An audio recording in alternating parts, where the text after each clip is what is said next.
who had a problem. And the problem that he kept on saying is, the first thing he said, sir, we're finding it extremely difficult to get people. And I'm sure as business owners, all of you have the same challenge.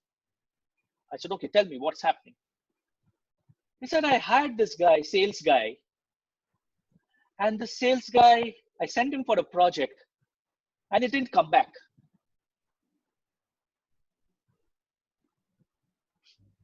And he didn't come back. He left. I said, okay. Then what happened? This is the second guy I hired. He was with us for about a couple of months. But within the next few months, he found his another job and he left. Okay, I said, okay, maybe their goals were not right, and hence they must have left. Your values, they could not imbibe. Okay?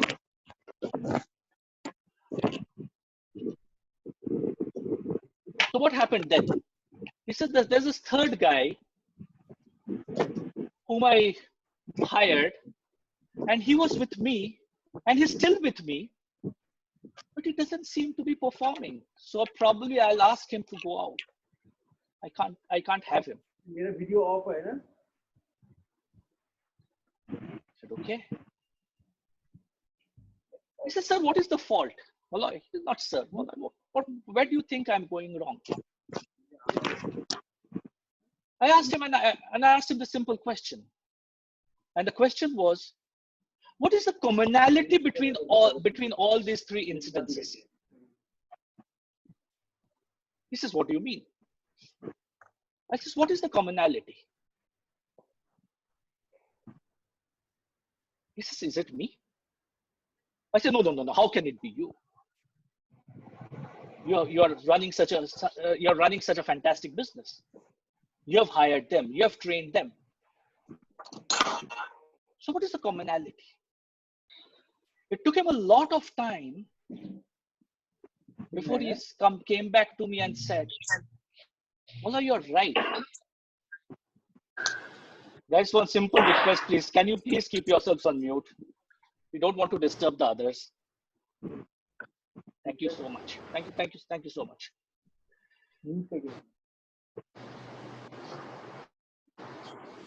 Someone is not on mute. Yeah.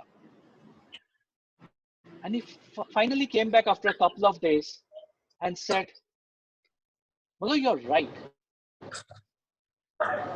I think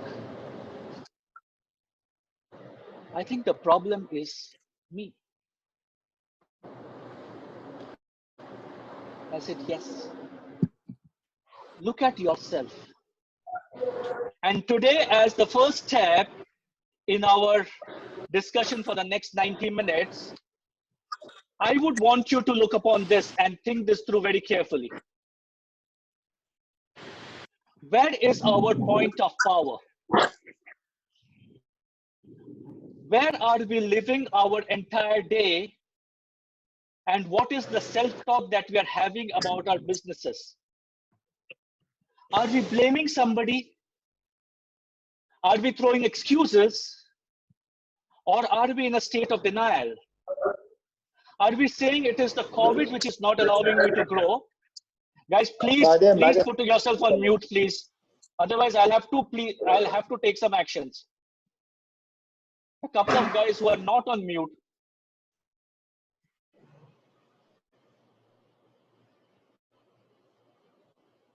Where is our point of power? Are we blaming Narendra Modi? Are we blaming Nirmala Sitharaman? Are we blaming the RBI governor? Are we blaming the world and so on and so forth? Are we blaming our team members? What are we doing? Guys, one moment. I think there's too much of a challenge here. Somebody not on mute.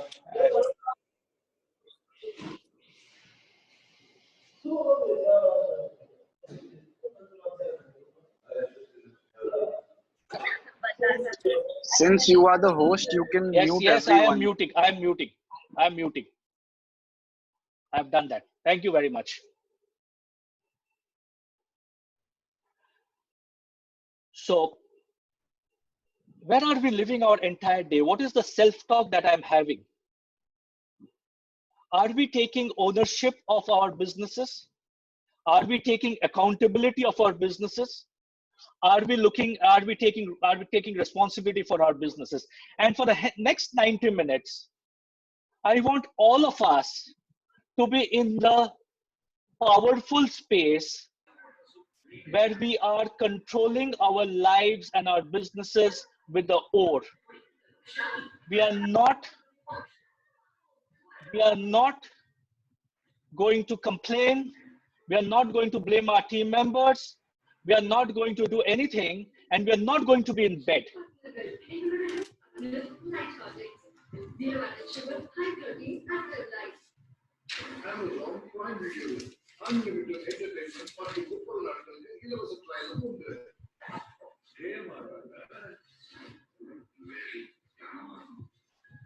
Guys, my request, whoever is joining in, please keep yourself on mute. Otherwise, I'll have to go and mute everybody. Thank you very much. So let's look at our life and let's look at where are we on our point of power. And for the next 90 minutes, we will continue to be in the or state.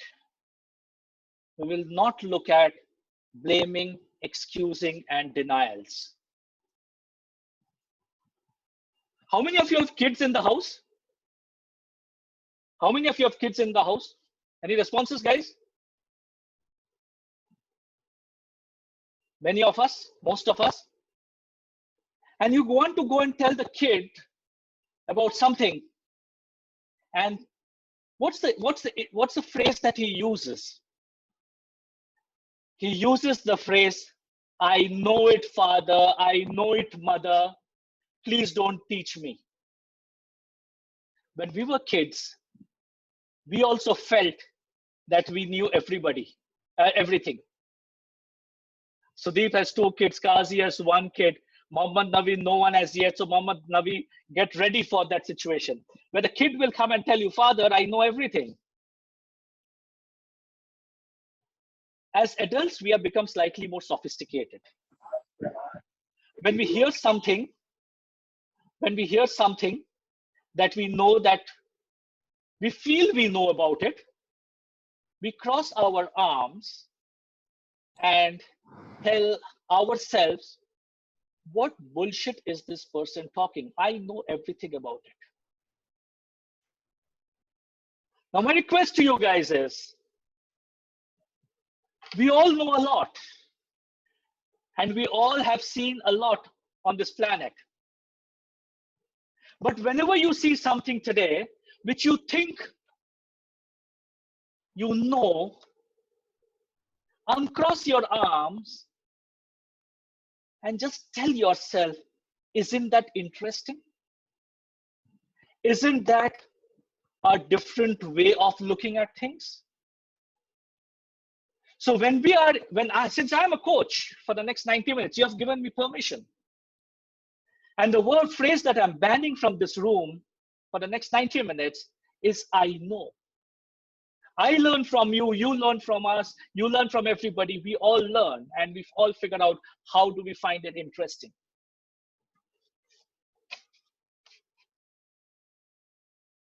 We are also going to give in the next 90 minutes some BFOs. This is something in ActionCoach that we use regularly, blinding flashes of the obvious. We've all run our businesses for 30, 40 years, 20 years. We have worked as professionals for many, many years. Yes, Dr. Sudeep. Yes, Dr. Sudeep. You raised your hand. You want to say something? Please unmute yourself. Okay, I think that's my mistake. We're going to give you blinding flashes of the obvious. We've seen multiple things on this planet. But there could be something that would trigger today that, why didn't I think about it this way? Could I look at differences? Could I look at those things differently? Because life is not making that significant change. Life is making all those small changes, and then that small change becoming a big change. So let's look at the blinding flashes of the obvious. Keep your minds open. Let's keep our minds open for those BFOs. Okay, guys, how many of you are a businessman in this room? How many of you are a entrepreneur in this room? Kapil has raised his hand. Can we get into the chat box and say yes, yes, yes, yes, so that I'm able to quickly see that? Shreyan says yes. Kapil says yes. Nirbit says yes. Rakesh says yes. A lot of yeses, right? Okay. Arindam says yes. Mohammad Naveed says yes. Sagarika says yes. All of our entrepreneurs. Correct? Any more yeses? 4 participants have raised their hands. All of us are entrepreneurs. And I tell you tomorrow, or as and when this lockdown goes away, take a 6-month holiday. Switch off your phone. Switch off your emails. And take a 6-month holiday to the Bahamas. Can you do that? 6-month holiday to the Bahamas. Neeraj, no. Kapil, no. Why? Radhakrishna, no. Bhavesh, no. Subhash, no. Arindam, no. But why? You're an entrepreneur, right? You either gave up your profession, you gave up your job. Guys, please, somebody unmuted. Please keep yourself on mute, please. Or if you want to make a statement, please. Responsibility and commitment. Rajesh Sethi says not possible. Vinay Kumar says then I have to stay in Bahamas for the rest of my life. As a businessman, whoever this gentleman is, 9FKGZQ, as a businessman, I would like to say no. Adesh says no. But why? You're an entrepreneur. You gave up your job or you started your own business. Okay, Mohammed, not the current state. And I said that whenever the lockdown goes and you have settled down your business, even then, today we are in an unforeseen circumstances. I can't because I'm running my industry. So are we truly entrepreneurs, my friend? Or are we self-employed? Or are we self-employed? Most of us are in the self-employed state.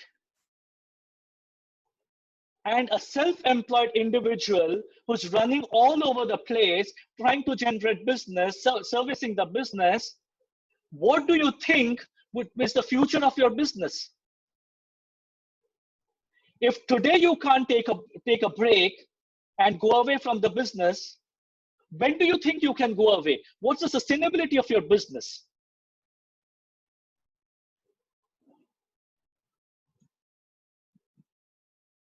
Think about it. Is your business driving you, or are you driving your business? Are you in the business, or are you on the business? If you are in the business, if you have to be physically there for your business to run, then who is running the business? If you are there catering to your customers, deciding what product to be sold, then who is thinking about the business? Who is strategizing about the business? I was having this conversation, and I have this conversation with multiple people around, because whenever I go out, I talk. Obviously, of late, I've been talking only over the Zoom. I have this friend of mine who started a fancy parlor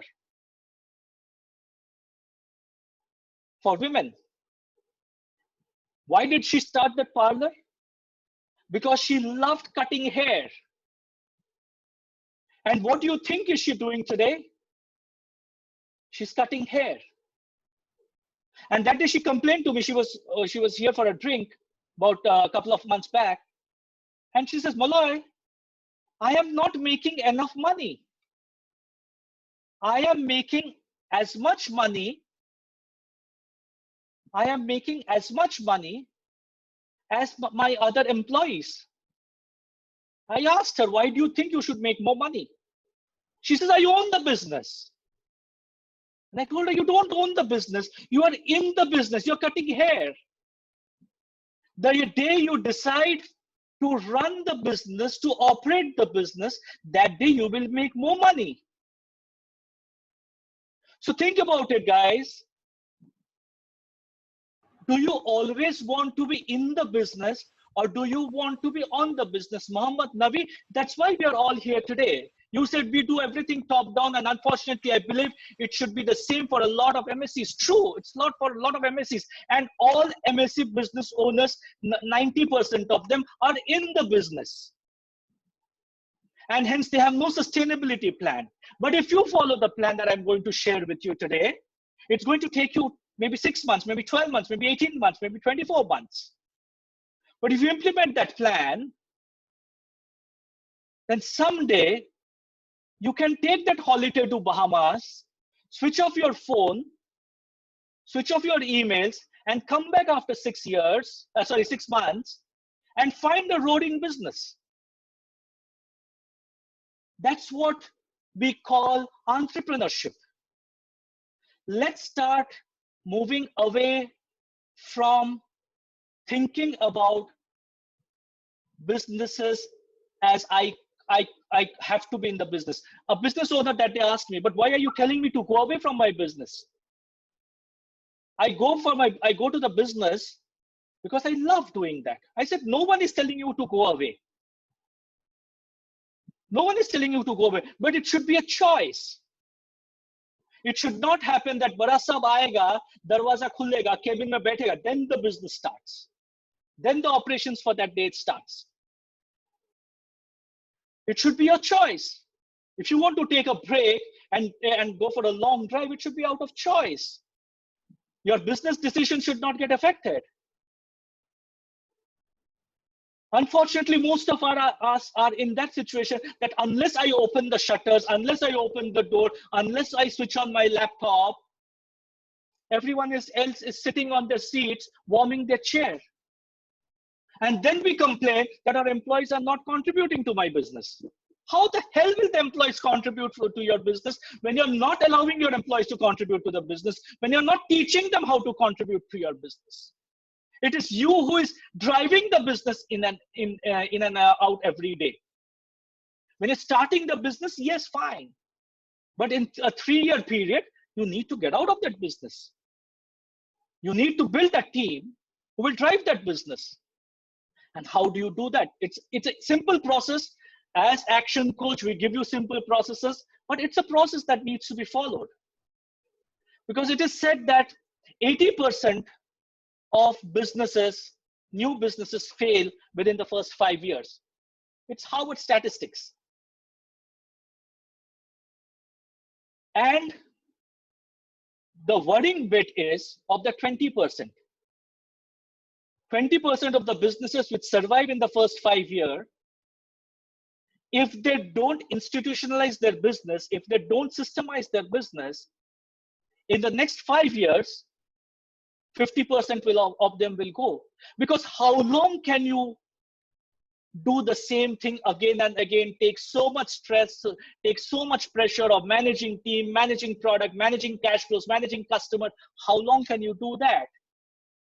The number one reason for business failure is burnout.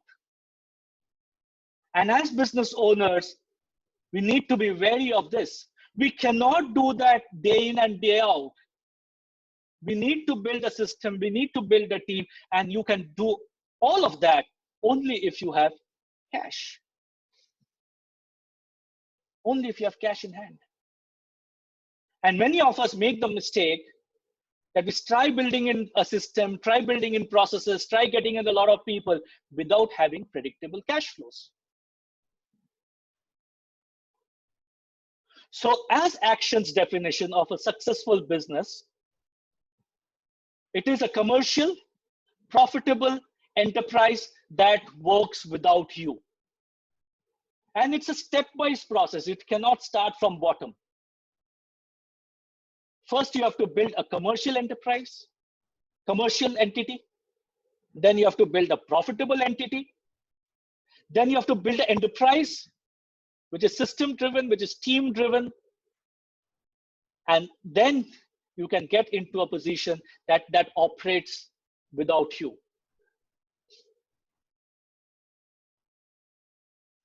This is a goal that we coaches of ActionCoach all work towards. Now let's step back. Let's step back. And let's step back and look at what is our current situation in India and many parts of the world.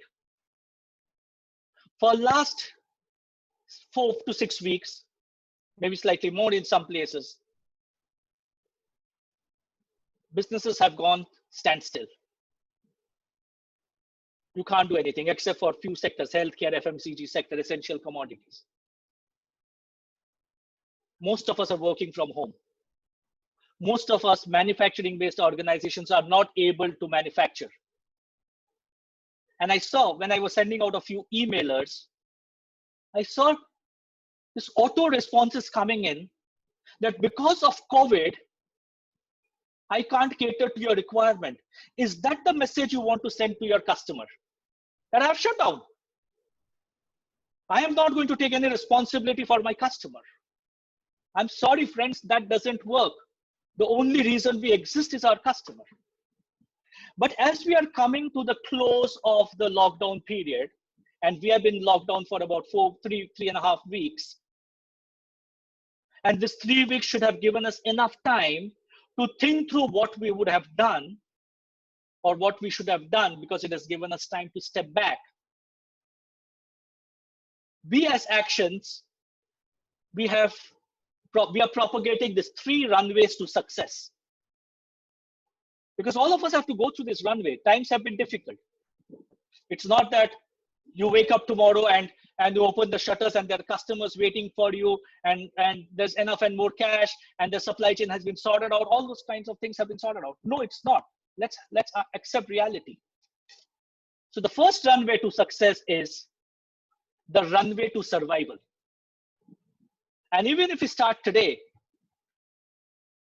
next 2 months, or maybe beginning of April, May, is your runway to survival. How do I tide over these two months? How do I preserve cash? Because there is a significant cash outflow without any inflow. So how do I revive my business once the 2 months are over? What is the understanding that I have about the external environment of the new opportunities that are coming up? Do I need to revisit on my product portfolio? So what are the things that you need to do, or you should be doing right now till mid-May, end of May, hopefully earlier? First is crisis communication. How much are you communicating with your team members? Openly and honestly. As it is for a lot of us, articulation in communication is tough. And now our team members are in different parts in their own houses. They are also going through their cognitive dissonance. They are also unsettled in their mind. They don't know what's happening. They don't know what's going to happen. Whether they'll have their jobs no jobs, what is going to happen? So how much are you communicating to them? How much are you hand-holding them? How much are you motivating them? As business owners, we don't have a choice. We need to always keep our motivations up, and we need to ensure that my team is motivated. If you are reviewing everyone once a week, now are you doing it once a month, or sorry, once a week, or every day? How many times are you reviewing it? For a couple of customers of my coaching clients, we have designed a format that we review every 3 days a week. On a Monday, we review for what's going to happen in the week. What's the plan for the week? On Friday, we set up plans. We review what has happened in the week, and we set up plans for the next week. This is as teams. Go on Zoom and do it. On Thursday, the business owner is going and reviewing one-to-one with his key team members. What are the things that he had to do? What are the bottlenecks? Where has he got stuck? How much has he achieved? What are the new opportunities? How do we address those new opportunities? Look at them. And everyone is finding opportunities in adversities. And we will find, if you want to look at, we'll also find opportunities in adversities. Hero Motors found an adversity and opportunity. They realized that their bikes would not sell well in the next 1 year. Guys, whoever is joining us, please keep yourself on mute, please. Somebody not on mute, please keep yourself on mute.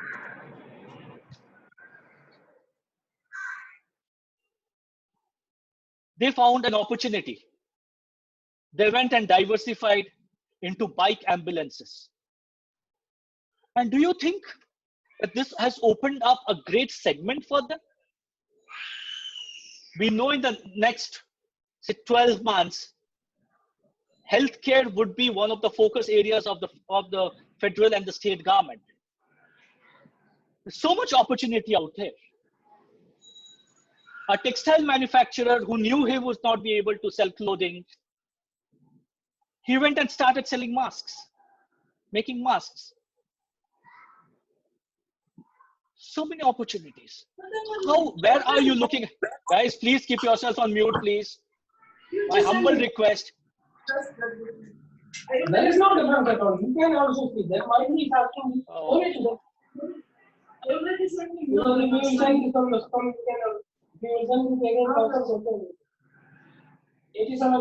I'm trying to figure out who's not on mute. Hello, Moloy. Yes. This is Dr. Sudeep Sen. I Yes, have doctor. one. Yes, please. You go to mute all, and then on the right side you find another switch called more. In that more switch, there is another option. Yes. So that only you can unmute other people. They themselves cannot. I have a conference. If you click on that, then nobody can disturb you. Okay. Right side of mute all, you find a switch called more. In that more switch, there is a button inside that more switch. Let me The entire command will remain with you. Let me figure out where it is. Otherwise, people will unmute and they will disturb. Yeah, a lot of disturbance, and especially people who are joining in. I don't think I should be admitting any more people right now, because it's so from there you can just mute all and then go to more. Okay. More. Okay. Thank you so much, doctor. Yeah. Right. Thank you. How are you going to preserve your cash? Just hang on for a minute. Let me sort this out once for all.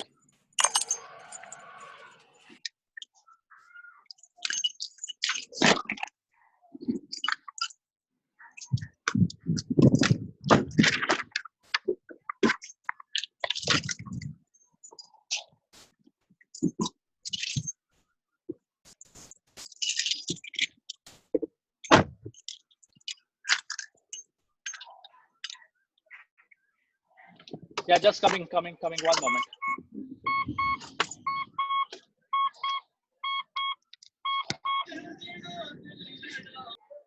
Yeah, sorted finally.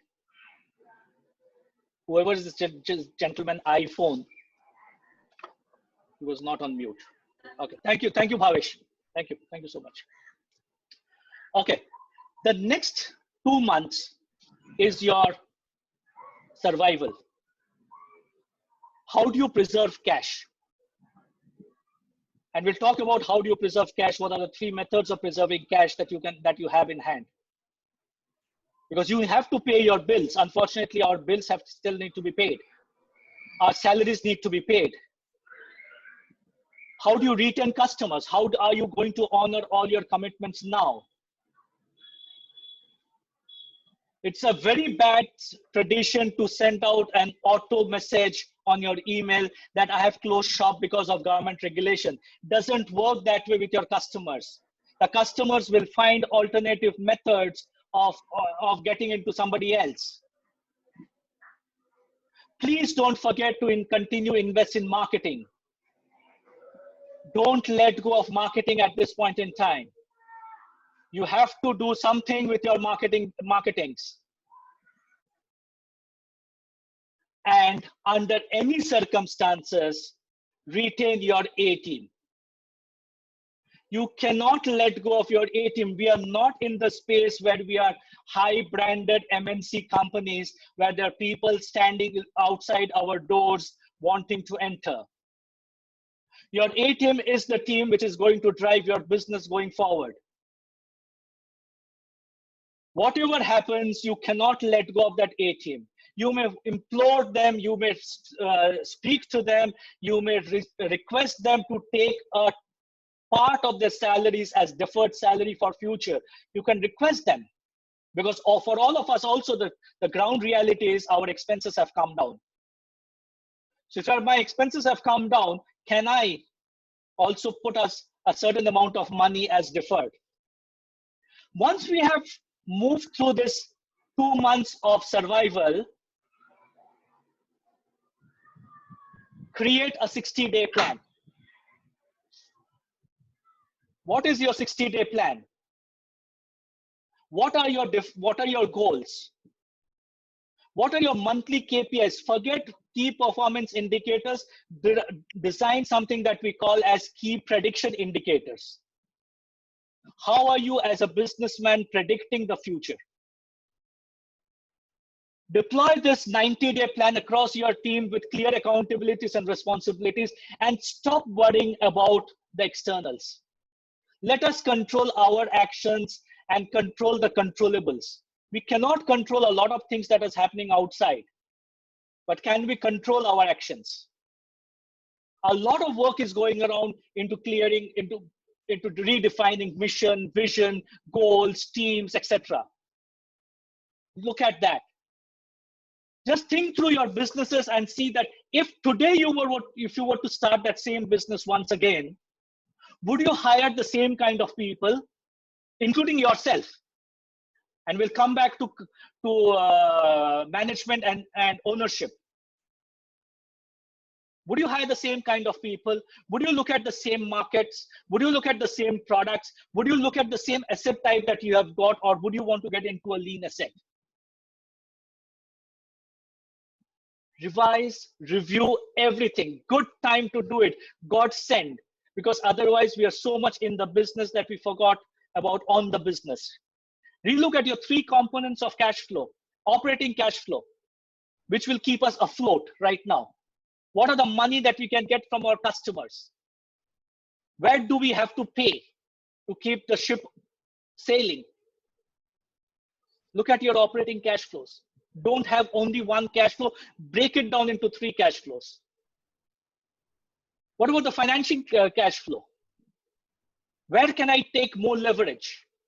Should I know it is difficult, but if I were to delay a certain EMIs, it also hits on the interest. My interest burden increases. But should I take those decisions? Can I go back to the banks and recalibrate my loans? Can I look at fresh working capital? How can we leverage more with the banks and the financial institutions? From where can I get this financing? Either manage the current financing or look at the new ones. And third is the investing cash flow. What are all the investments that I had planned? And what are all those which I can easily and comfortably push back by about a year? I don't need to invest on a lot of things. If I wanted to buy a new car, delay it by a year. If I wanted to buy a new office, delay it by a year. If I wanted to have a repainting of my building, delay it by a year. What are all those things that you can delay? Have specific timelines and milestones. Stagger it off, because this is what is going to keep us in good stead. Because this is what we need in hand when we get into the revival. When we look at the 90 to 120 day post opening, now is our chance. How do I revive that business? What are the new opportunities that have emerged? Look at all that you had planned. Please invest in talent. It's a common situation that you invest in, that you pay peanuts and you get monkeys. Please invest in talent. If you can't hire them full-fledged, hire them as consultant. There's so many consultants, there's so many senior professionals out there who are willing to join you as a consultant. Set up your processes. Too many of Indian companies, and I know there are people who are from overseas as well as from Dubai and the Middle East as well. Guys, please keep yourself on mute, whoever is joining in. Too many of our businesses are hard work driven. We are not process driven, and we'll talk about all the processes that we need to implement. Look at new customer segments, the new markets, the geographies. How do you deleverage your risks? What are your plans? And at this point in time, all the reserves that you have depleted in the survival phase, you have to have a planned methodology for rebuilding on them, which means you also have to look at your costs. Please build your reserves. I have been in either in a professional space or as a businessman for last 30 years. And this 30 years, we have seen 3 downturns, and every 7 to 8 year, a downturn keeps on coming. We had the dot-com bust. We had the terror attack in the US. We had the subprime crisis. And now we have this.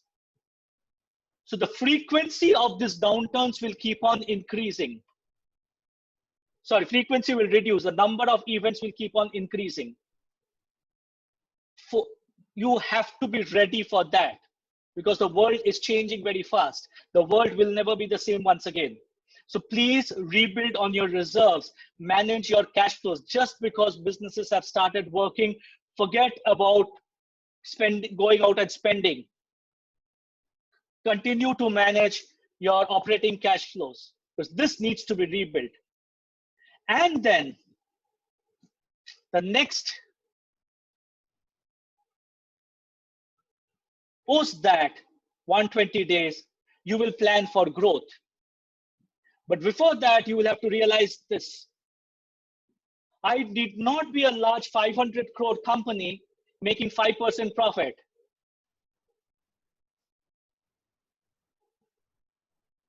For me, I need not go and announce to the world how large as an organization I am. This is your secret for success. Sales is vanity, profit is sanity. The only reality is cash. I may be a 1 crore company, but at 30% margins, I'm much better off than a lot of other companies which are 10 crore companies. So at this point in time, it is not expansion that matters. At this point in time, what matters is how do you improve your bottom line so that you generate more cash. You need to sit on cash, because the opportunities for investment in 2021 will increase manyfold. And at that point in time, people who are sitting on cash will have that opportunity. Today, look at the stock markets. The stock markets are supposedly going to go into a rapid boom cycle in the next 3 months. People who have cash are going to make that money. People who don't have that cash are going to struggle. Right? Always remember in your phase 2, when you're talking in terms of Revival. How are you generating, rebuilding your reserves? How are you going to Rakesh, please hold on to that question. We will address that, and I would request all the questions to come in at the end of the session. Please hold on to that question. Great question, Rakesh. Just hold on to it.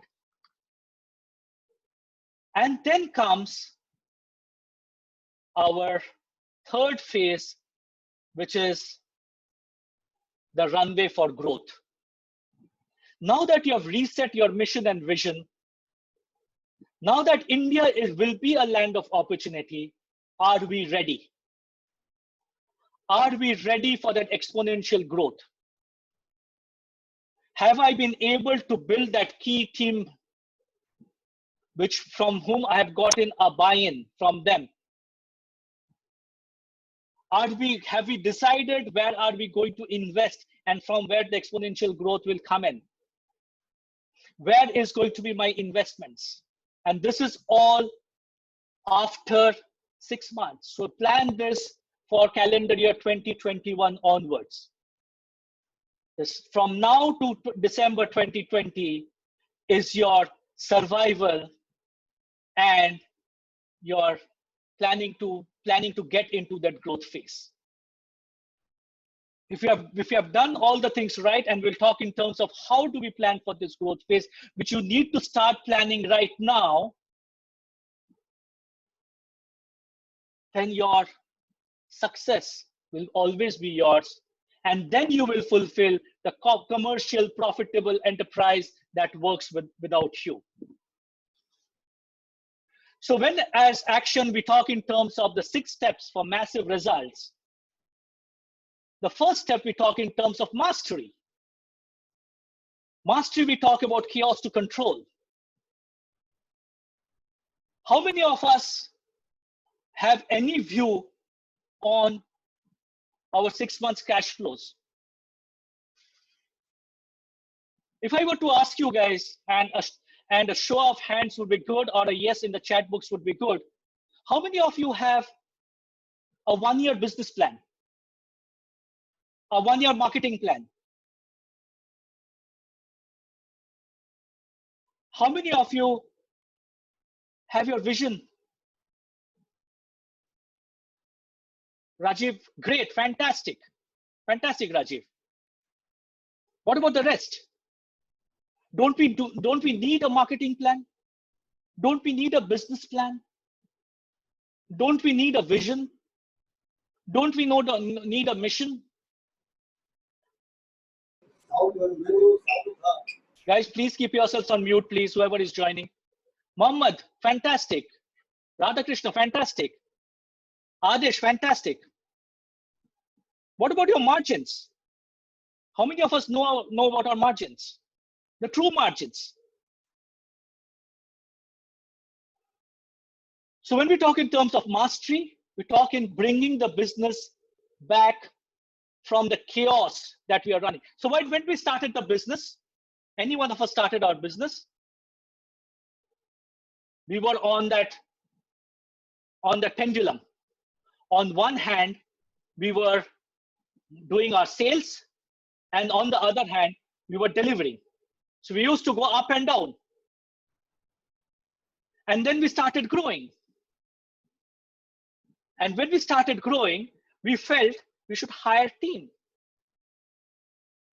And we hired people. And because we did not get high quality people,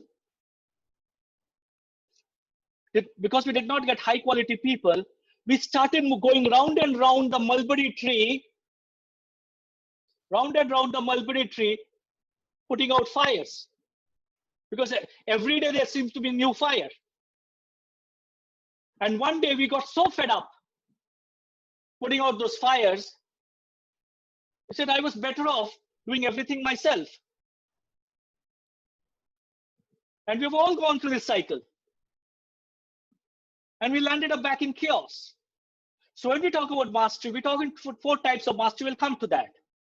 Then we talk about niche. What is your USP? What is the guarantees that you have?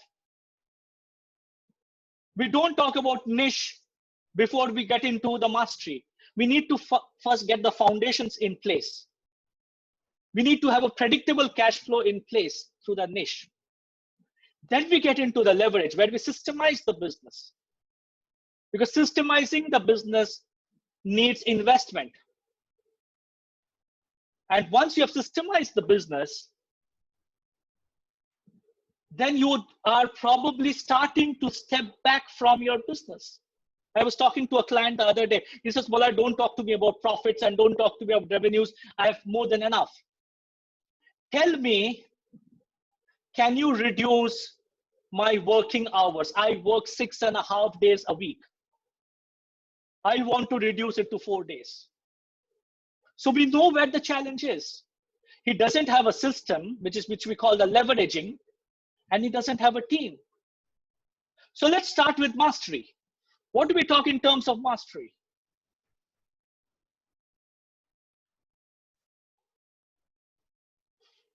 The first is destination mastery. We all set up our businesses with a certain personal and a professional goal in mind. In some cases, we set up our businesses to fulfill certain personal goals. We wanted to do this, we wanted to buy that house, I wanted to have this kind of lifestyle. Business is typically all about lifestyle. And today, more and more business owners I talk to, not in the COVID era, even before the pre-COVID era, they're just happy paying their bills, paying the salaries. Now, if you have gone into that mode of paying your bills and paying your salaries, then that is the mode that you will continuously be in. So the first thing that we do with our coaching for our clients is we first set the vision and mission right. What are your personal goals? What are the professional goals? How will they fulfill the personal goals? What is the size of the business that you are planning to build? Guys, please keep yourself on mute. Shubhadeep. What's the size of the business that I want to build? What are the geographies that I want to go to? As you grow higher in the organization, as you develop the organization further, and you get a great talent, would they not want to know what is the vision of the organization? What is the destination of that organization? Where is the organization going? Why would great talent come and join us? So first, let's set the roadway, the pathway right. Let's step back and do all that needs to be done. So what's wrong with you? Why are you unmuting yourself?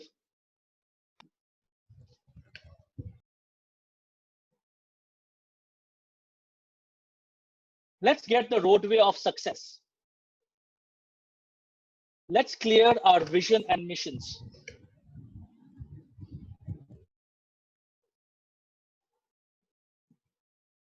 Let's clear our vision and missions. Let's draw that path, because only when we know where we want to go can we draw a path of how to reach there. The second is money mastery. Most of us have started our businesses because we had great domain knowledge. And this great domain knowledge also stops us from understanding numbers. How does the next 12-month cash flow look like? What is the inventory that we are managing? What is the difference between cash flow and cash gap? What is the cash gap that I am having? What is the daily sales outstanding that I am having? Cash gap is something that we need to figure out. We get products from our vendors and we have to pay them on a certain timeline. But that products take some time to get converted into a product, into a final product. and then we bill our customer, and then there is a credit period. Like someone was telling me the other day that most of our profits are stuck in our inventory. If I ask you, what is your margins? What is your true margin? Most of the people tell me, sir, 10%, 12% margin hota hai on a regular, not on premium products. 10%, 12% margin. But what is your margin by the product? Now the challenge is we start creating marketing plans and marketing expenses, and we go and tell our salespeople to sell without knowing the true margin in each product category. And end of the day, your salesperson may be selling products which are loss making or minimal margin making. And when you do that, instead of your profits increasing, your losses increase, because we have no clue what is the true margin of our individual product. Most people are in the business for money, but many of us don't understand money management.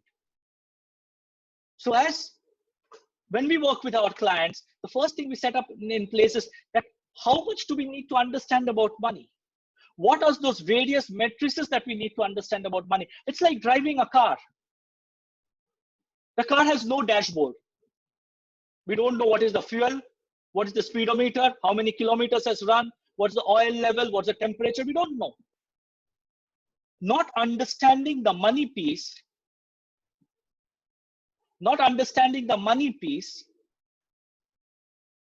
would land up us driving a car.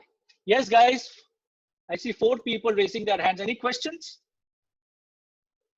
that I need to address? Open the slideshow. Okay. Open the slideshow.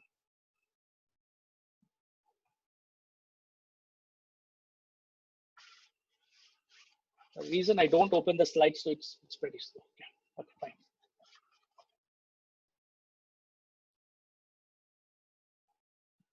It's like running a car without a dashboard. And if you don't understand dashboards, then how would you run a business?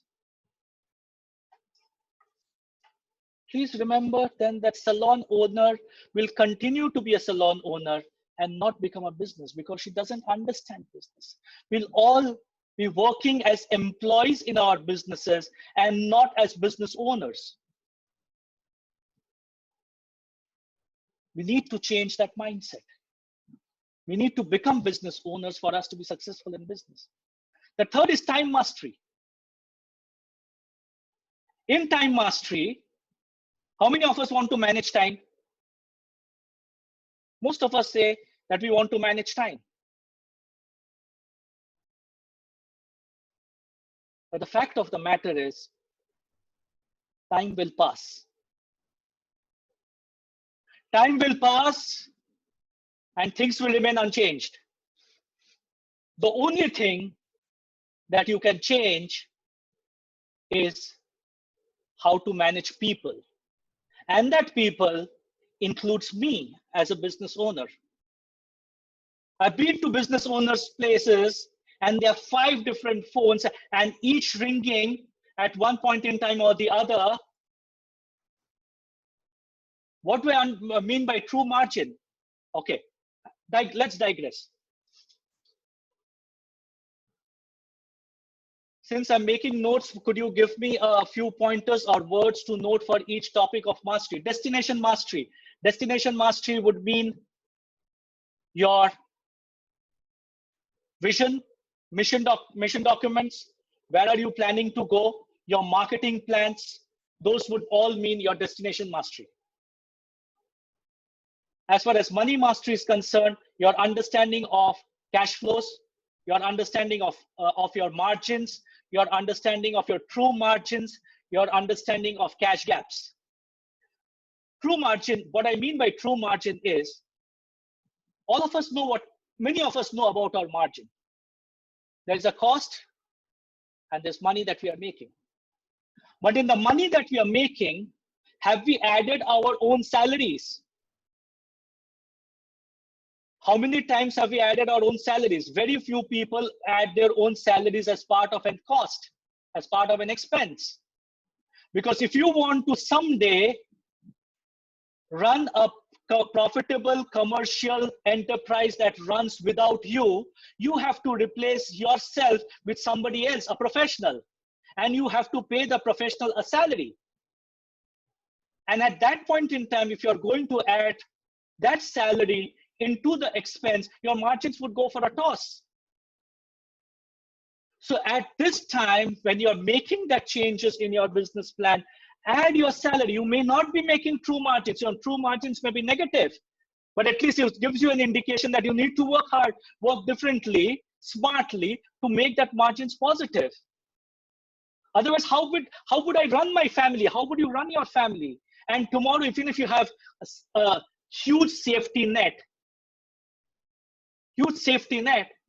tomorrow when you're handing over the business to a professional to run, when that salary comes in, your margins go for a toss. So please add your margins.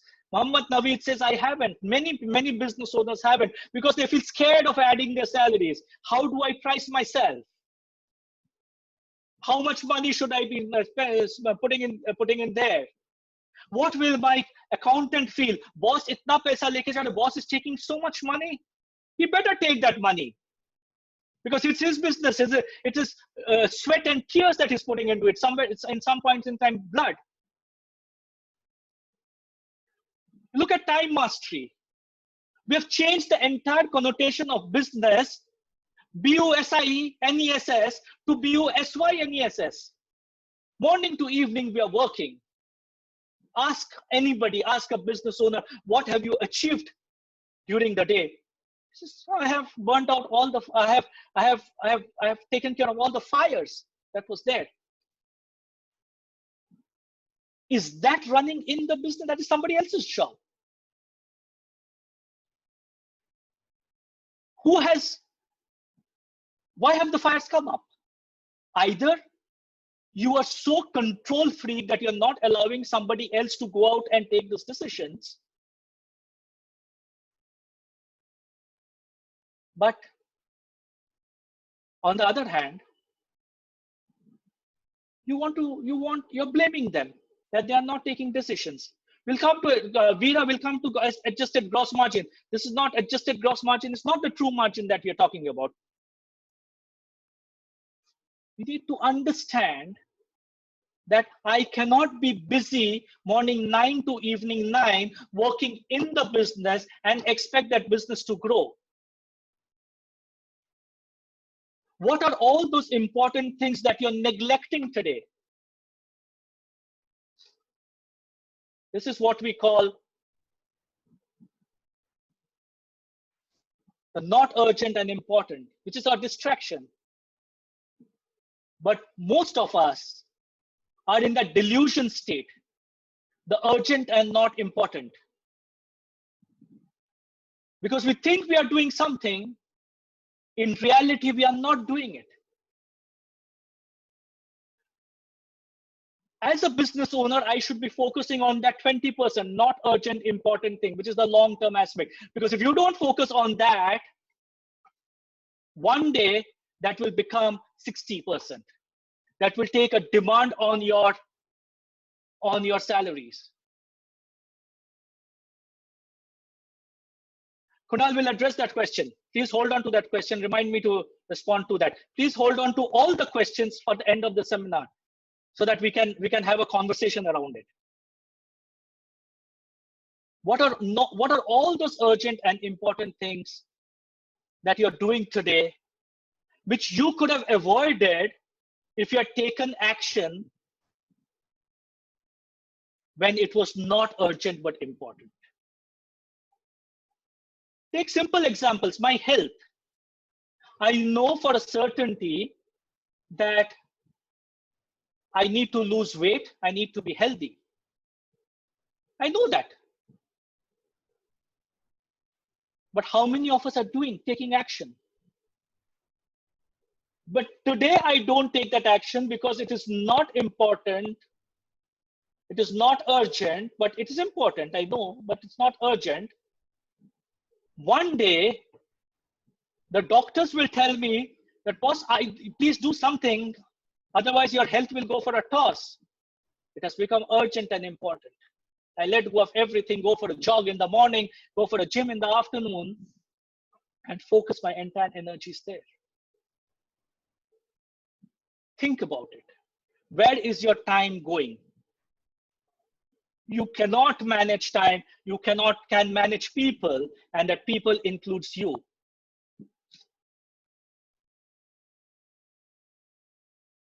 Then we talk in terms of delivery mastery.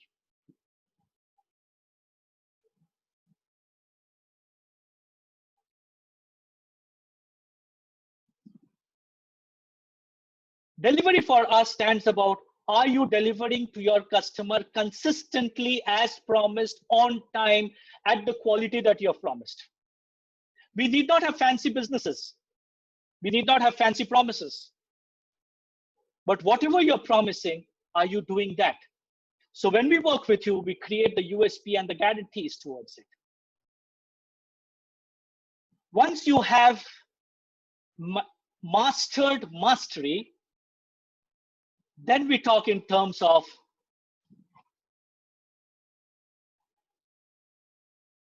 niche. And for us, the niche means no price competition. Whenever I make this presentation, and today we are on a webinar format, when I make this presentation on a seminar format, there might be 5 different hands in a room of 20 who would stand up and say, sir, you don't understand our business. You don't understand our businesses, and hence you can talk in terms of no price competition. And I tell people that it is possible. You can have no price competition. The only person who is scared of raising prices is the business owner. And I'm not saying you should be 5 times your market situation or competition, but you can raise your prices 5%, 10%, you can, provided you have USPs and guarantees backing it. How many of us have a defined USP? Why do customers buy from us? In most cases, customers don't buy from us is because they don't want to take a risk. They want to mitigate their risk. It's a perceived risk, and hence they don't come to us. Right. How do you counter? Guys, Sudeep, please keep yourself on mute. How do you manage perceived risk? And I'll give you a very simple example that has been done by a colleague of mine in, I think it was in Calcutta. He implemented this. He was coaching a construction company, a contractor. And all of us have built houses. All of us have built great houses. And all of us at some point in time have landed up in a problem of our taps not working. And we call a plumber.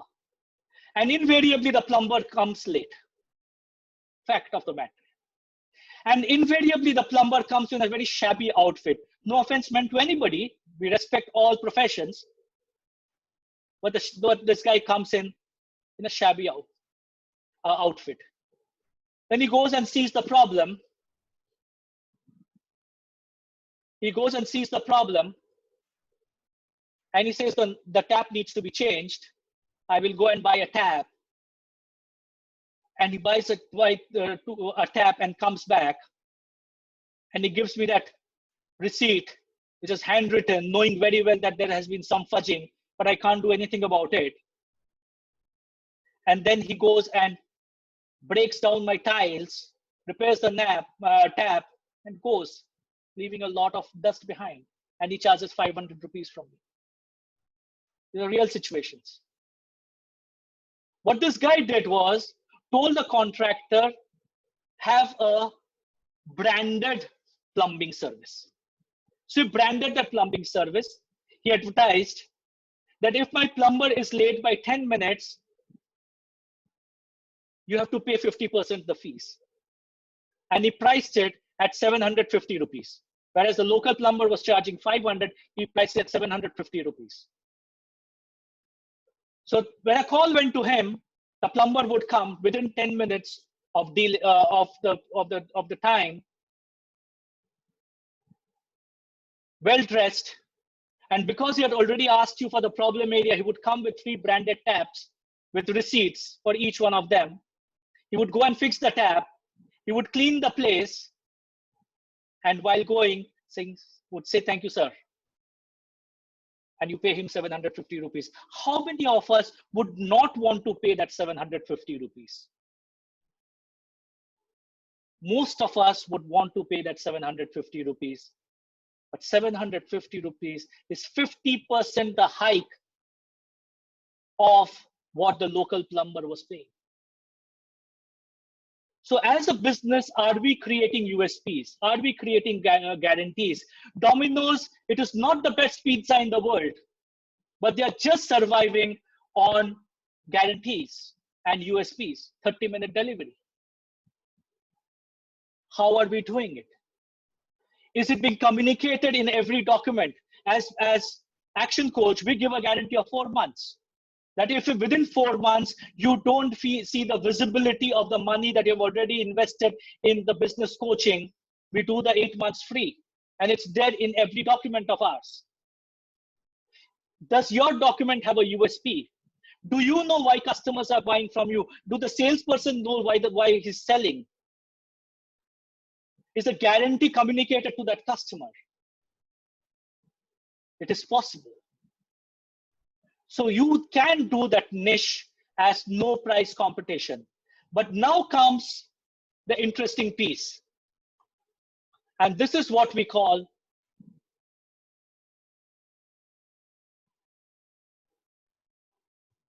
the marketing leverage chasing. Do we know that the Volkswagen Golf and the Audi R8 are built on the same chassis? It's the same chassis. Only the build is different. And which one would I have? I would obviously want, if I had the money, want to own the Audi R8. Knowing very well that the chassis that I'm buying from Audi R8 is the same chassis that I would have got from Volkswagen Golf if I'd wanted to. But I don't want to. And this is where your marketing leverage comes in. And I ask people, do you know where your marketing spends are going? All of us are spending on marketing. Do you know where the marketing spends are going? Are we measuring that if I'm spending 100 rupees in 5 different areas of marketing, what is the ROI of each one of them? Or are we just spending blindly and then tomorrow coming and saying marketing doesn't work, I have not generated leads? If we were to measure it and see that 30% of the money that you spend in marketing is giving you 80% of the return, and the balance 70% of the marketing giving you only 20% of the return, would we not shift immediately to the 30%? But the fact of the matter is we don't know.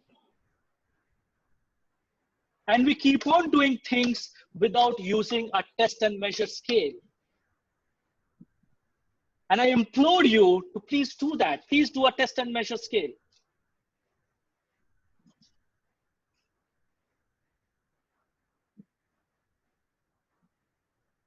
Okay, how many of the customers, and let's get into a chat box quickly, how many of the customers know, or how many of the business owners know how many customers they have? And what is the revenue that they're making and how much profit they're making? Quickly on the chat box, please.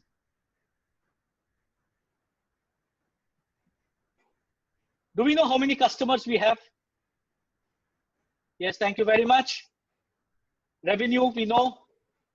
Profit, we know. Most of us know these. Raunak, yes, we know these. Mohammed, we know this. We all know this. We all know this, right? Point is this what we need to know? Because this is just results.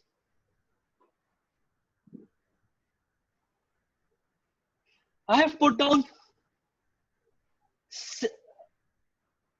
8 headings out here. Number of leads into conversion rate, customer, number of transaction, dollar sale, revenue, profit margin, profit. Why do you think customers' revenue and profit are in red? Anyone wants to unmute and answer, please go out, because this is where the most interesting piece is. Why do you think those are the results as per what we just discussed? Those are the results. And those are what we know. And those are some things that we think is important. But anything after and equal to is the least of our importance. This is the 5-way chassis that we speak about.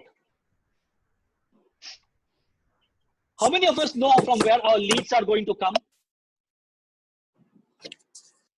How many measure our leads? Very few people are measuring their leads.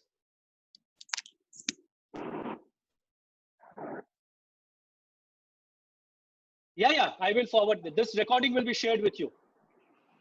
This recording will be shared with you. You will get all these. Please don't make any notes. Let's concentrate here. How many of us know from where are the leads coming? We are spending X amount of money on marketing. Where are the leads coming? What are the conversion rates?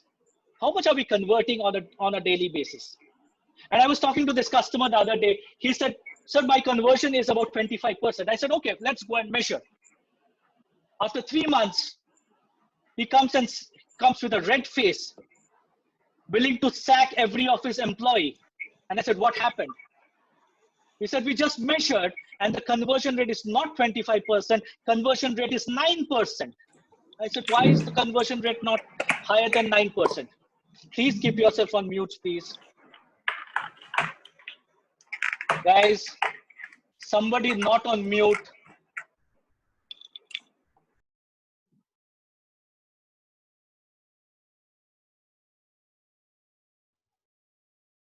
Why your conversion rate's not high? Because your number of customers is an outcome of your conversion rate. What are the number of transactions that he's doing on a daily with you on a monthly, on an annual basis? I'm sure many of you have your customer databases ready. All your customer databases ready. Honestly, hands on heart, how many of you have written to them in the last 90 days? Even though you have not done any business with them, you have written to them in the last 90 days. I was talking to a real estate person on the same thing in my last webinar. And he said, sir, my challenge is my customers buy from me only once in 7 years. Thank you, Shreyans, fantastic. Radhakrishnan, fantastic. Please write to all your customers in 90 days. Every customer.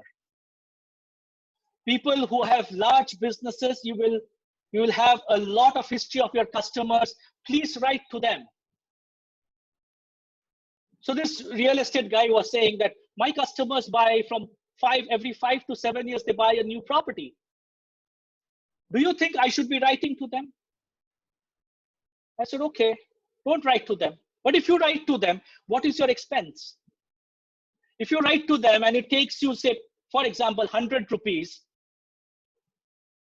every 90 days, which is 400 rupees in a year, in 7 years, it is 2,800 rupees. Is it not worth the money spent on marketing on your existing customer for a property that he may buy from you 7 years hence? Why can't we do that?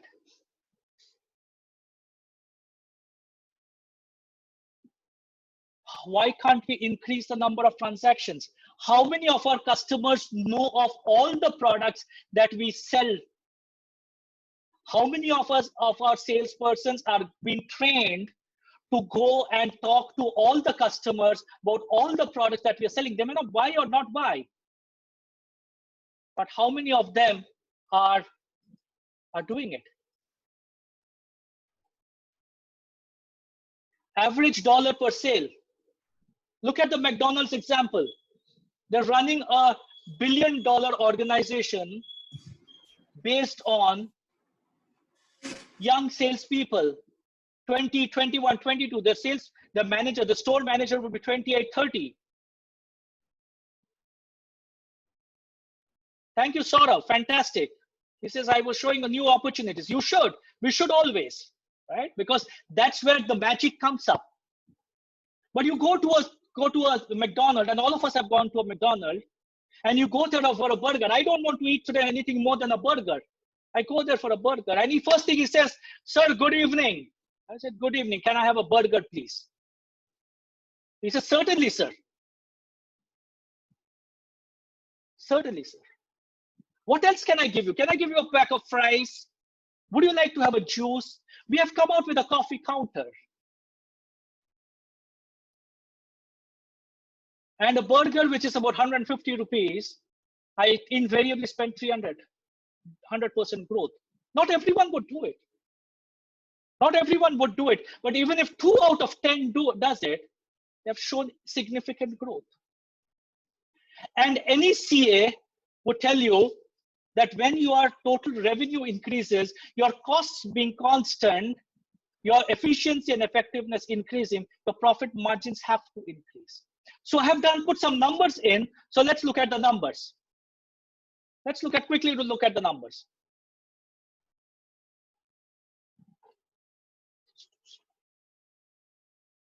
So if you have a conversion rate of 25%, and we can do some very simple maths. So if my leads was 4,000, if my conversion rate was 25%, and my number of customers is 100,000, if they are buying from me twice in a year, and each time they buy $100 from me, we buy $200,000 from me as revenue, 25% margin, we make a margin of $50,000.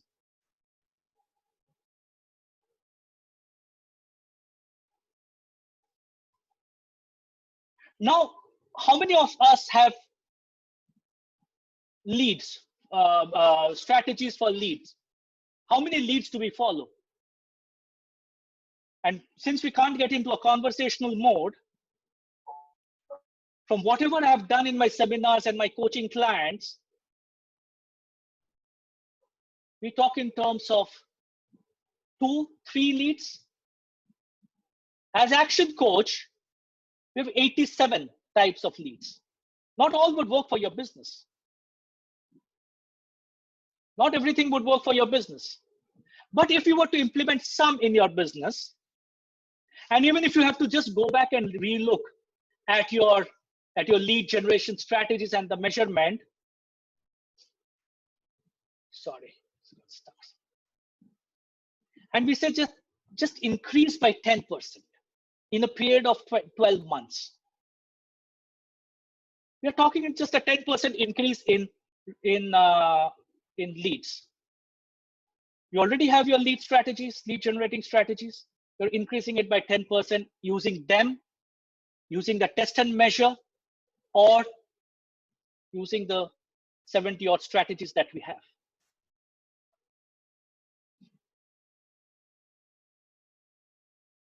You're seeing conversion rate. If you just test and measure, you're talking in terms of an increase in 10% conversion rate over 12 months. And I'm sure if you just go and talk to them, talk to the customers again, and also tell them what you have, and reconnect with them, send out those mailers, reconnect with them every 90 days, your conversion rate will go up by 10%. And I'm not talking 25 to 35%. I'm talking in terms of 25 to 27.5%, a 10% increase in number of conversion, which would result, because the red is an outcome, it would result in over 1,210 customers, which you will see is not a 10% growth, because now the multiplication factor is coming in, the multiplying effect comes in. You reach out to them on a regular basis. You tell your customers, you tell your, you create the USPs, you create the guarantees, you tell them all that you have in your portfolio, you show them the big opportunities. The number of transactions can go up, will certainly go up. And we have about 60 odd strategies to increase the number of transactions. Now, again, I'm not talking about a humongous, many of you would do a humongous amount of number of transactions. I'm talking in just a 10%, 2.2. And if you follow the McDonald's model of telling the customer what else to buy, and I'm not talking about the 100% growth. Again, I'm talking in terms of a 10% growth on your average dollar sale, goes up to 110%. So your revenues ideally should go up from $200,000 to $220,000. But because we have gone into the multiplying, the power of multiplication, your revenues have gone up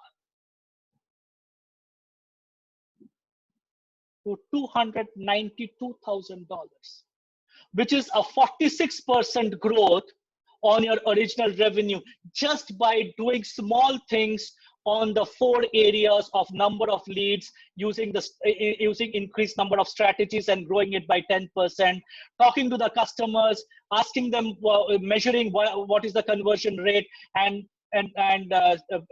implementing strategies to improve the conversion rate, following the number of transactions, writing to them at every level, 90 days, keeping in touch with them, doing your marketing activities, measuring your marketing campaigns, changing the focus and the money from where it is going. Your marketing ROIs are high, increasing the dollar sale from following the McDonald's model. Your revenues are going up by 46%. People will ask me, is it possible now?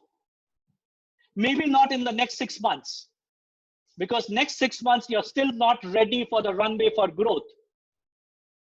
But today, if you're planning for a 10% growth or a flat growth, you can project in this calendar year or in this fiscal year, you can project for 20% growth, if not 46% growth. And any accountant, anyone who has any sense of numbers would tell you that when you have done everything right, when you have your USPs in place, when your leads are in place, when your conversions are in place, when your revenues have started going up and your productivity and your efficiencies have gone up and are going up, your profit margins has to go up. And I'm not talking about doubling of the profit margins. I'm saying, can we grow the profit margins by 10%? Not 25 to 35%, from 25 to 27.5%. And that 27.5% takes you from $50,000 to $80,500, which is a 61% growth on your bottom line. And these have been done, these have been achieved across the globe by multiple businesses, not only in India, but across for the last 26 years, by doing the simple things. People forget the power of the multiplication. It is not addition, it is multiplication. At every level, if you are playing around with your 10% growth, the profits can go to a 61% growth. And if we have the 61% growth with this additional $30,000, what will we do? Buy a new car, get a room with a view, What would you do with this additional hours that you have in hand? Your business is all automatically moving into the autopilot mode. And please remember, till now, we have not done anything with our systems and team, because for that, you need the money in place. And once the money is in place, through doing this, through a 60% increase in profits and 41% increase in your revenues, you have now the fiscal space, the monetary space to decide what you want to do with it. Remember this, we have spoken about mastery, we have spoken about niche, now we speak about leverage. Leverage is all about that works. Now you have created a commercial, you have created a profitable enterprise, now it has to work on an autopilot mode.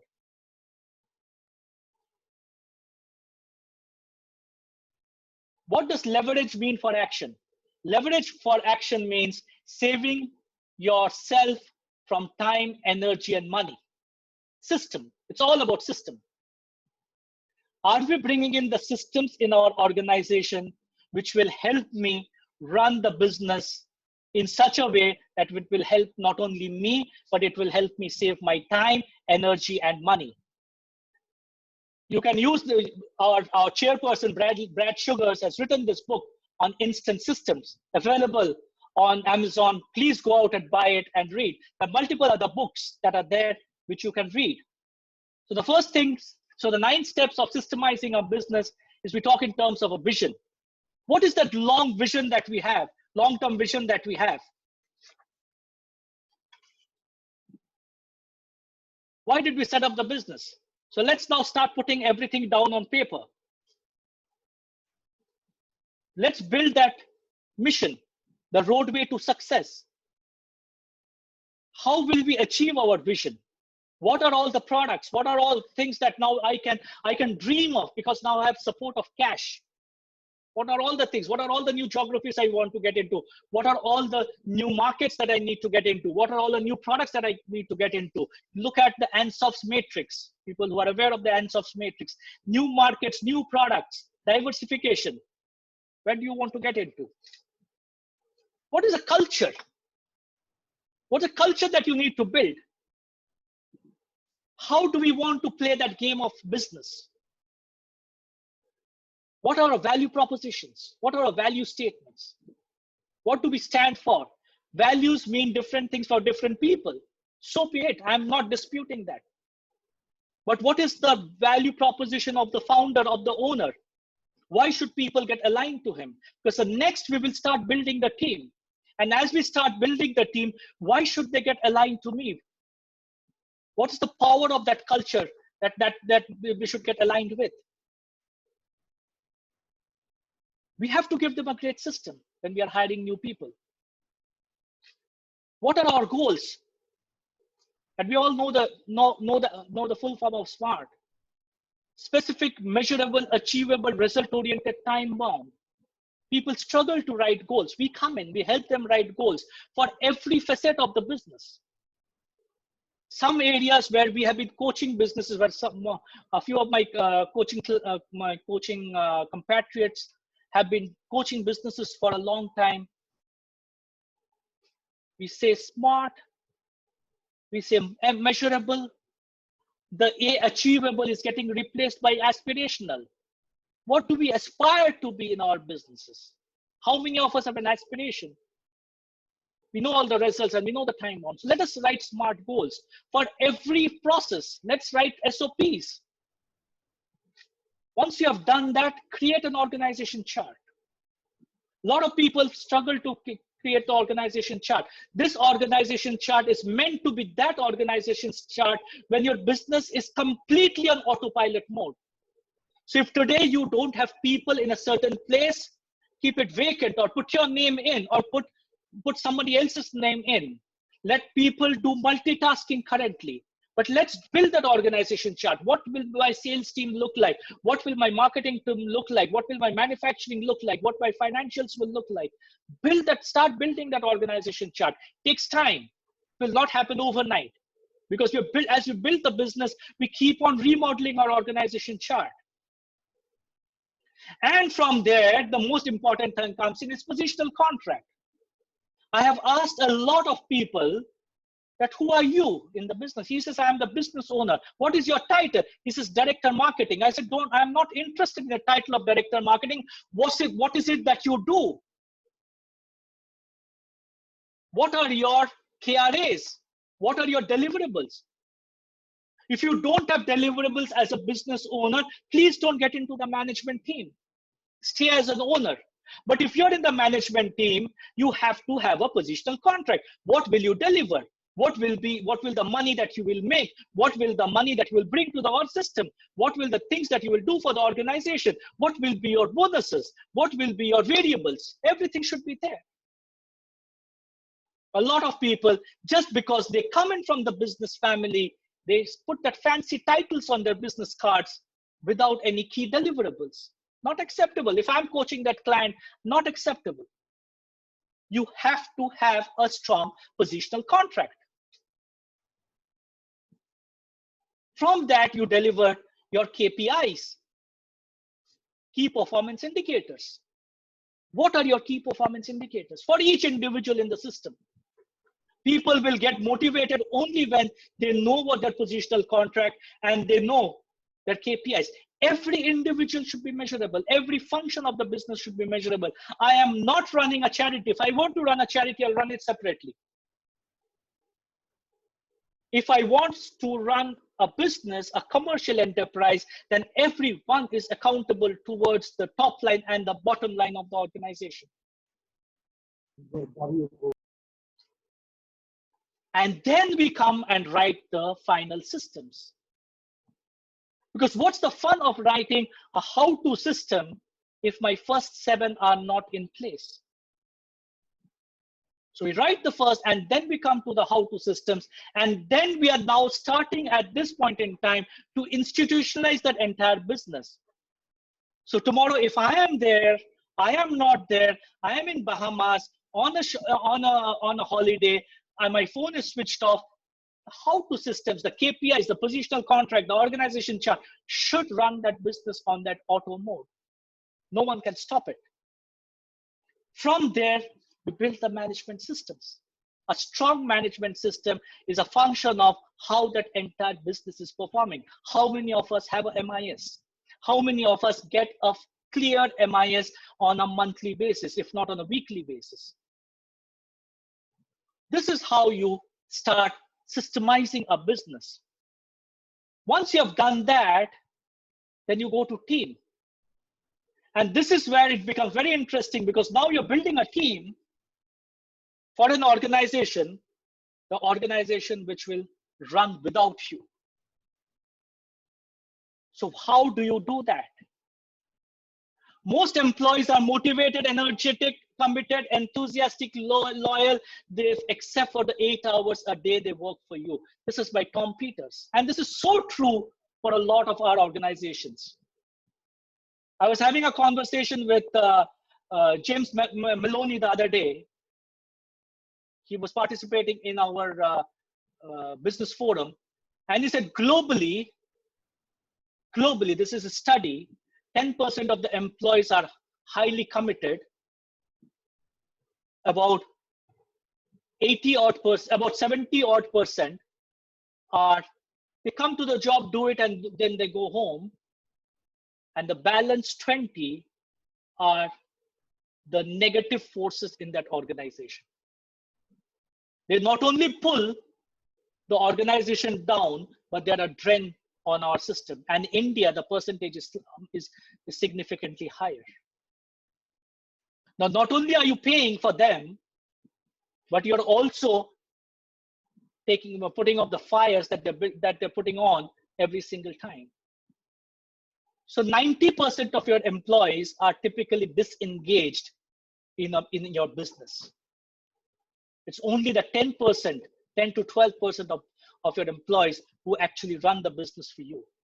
How do you start building their motivations higher? So as an owner, what is the owner doing typically? Because he has only 10% motivated team, he's focusing on the team, he's focusing on the customers, and he's focusing on the business.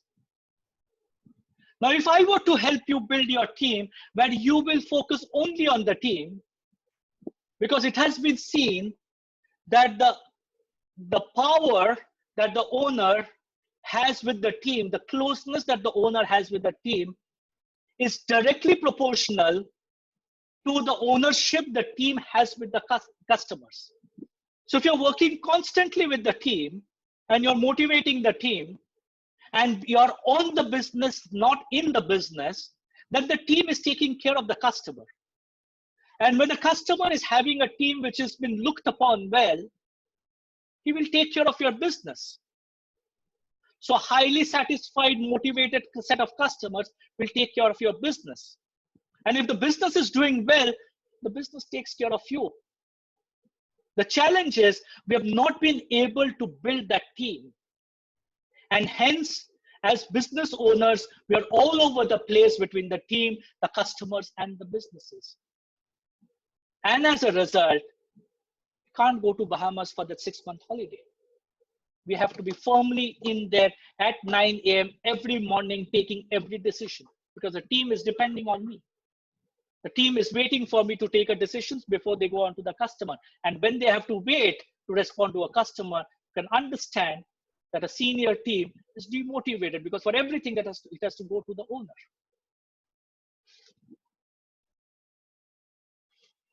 So the six key to building a winning team that we use on a regular basis: strong leadership. Learning of leadership is not easy. You need to learn leadership. You need to learn to be a manager, to be a leader. We're also very comfortable in our managerial role that we forget that we are leaders. Look at a cricket team, IPL. How much time and energy they spend on hiring the right people. You have those auctions. How much time and energy? And look at how much time and energy we spend in hiring the right people. We don't have a plan for hiring, because we're still in that managerial mode. Gone are the days of old-time hiring where there would be someone else hiring, newspaper ads, so on and so forth. It doesn't work. Sometimes we compromise on the quality because we don't want to pay them too much. And believe me, all successful people already have a job. If they don't have a job, somewhere they are lacking. So the 6 keys, we are running out of time, so I'll just quickly go over it. What's the common goal that we have in place? What are the rules of the game? Culture we have spoken about. What is our action plans for each individual? What is your career roadmap that you're giving for each individual? We spoke about it when we were talking in terms of pathway for growth. You need to support risk taking. People are so scared taking risks that they're scared. They don't take decisions. They don't make decisions. And there has to be 100% involvement and inclusion of everybody in the system. We spoke about it when we were talking about terms of crisis communication. This is going to increase because the times are changing. A lot of people will be working remote. So how do you bring those 100% involvement? Till now, you will be struggling to have 100% involvement, even though they were working in the same office, same workplace. But today you have to have that 100% involvement for remote people. We need to get the right people on the bus. We don't want laggards. And winning teams know how to get the right people on the bus. This becomes the crux, because tomorrow you are going to let go of your business by choice. And if you don't have the right people in the bus, all that you have done in the mastery, in the niche, in the leverage will not work, because you need that right people in the bus. So look at your hiring requirements. Look at how you're hiring today. Look at your org structure. Look at the fitment. Look at, like we discussed when we were talking for a pathway for survival, look at your business today, take a step backwards and see, would you hire the same people on your organization if you were to restart the business today? And finally, we come to synergy and results. When you've built a business and you're ready for that 6 months of holiday, is when the synergy comes in. When you're becoming a true entrepreneur. A true entrepreneur can replicate businesses. Nobody is telling you to stop working. If you have built one business, go and build another. Go and build the third. Go and build the fourth. You will be doing a great service to the economy of this country, to the GDP of this country, by building multiple businesses. If you have gained so much expertise, go and take over struggling businesses, turn them around. You'll do a great service to a lot of people. So synergy and results is your freedom. So till now, from level 1 to number 4, we have been working on giving you more time. How can we deleverage on your time? But the question is, what do you want to do with that time? And none of us, for that matter, wants to just waste our time. So now that you have got your freedom, what will you want to do with that freedom? Quoting Richard Branson, he said that if you learn to run one business successfully, and that's a key sentence, if you learn to run one business successfully, which you've already done by now, that there is no reason you can't run any number of businesses at the same time successfully, because the principles are the same. Very important statement, but most of us are struggling because we have not been trained to run our business successfully. Look at the dichotomy of the situation. A chartered accountant, when he wants to practice chartered accountancy, he has to go through a course.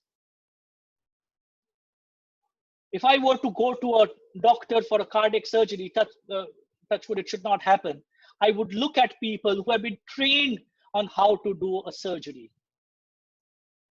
If I were to look at a cricketer, he's trained for so many years to become a cricketer.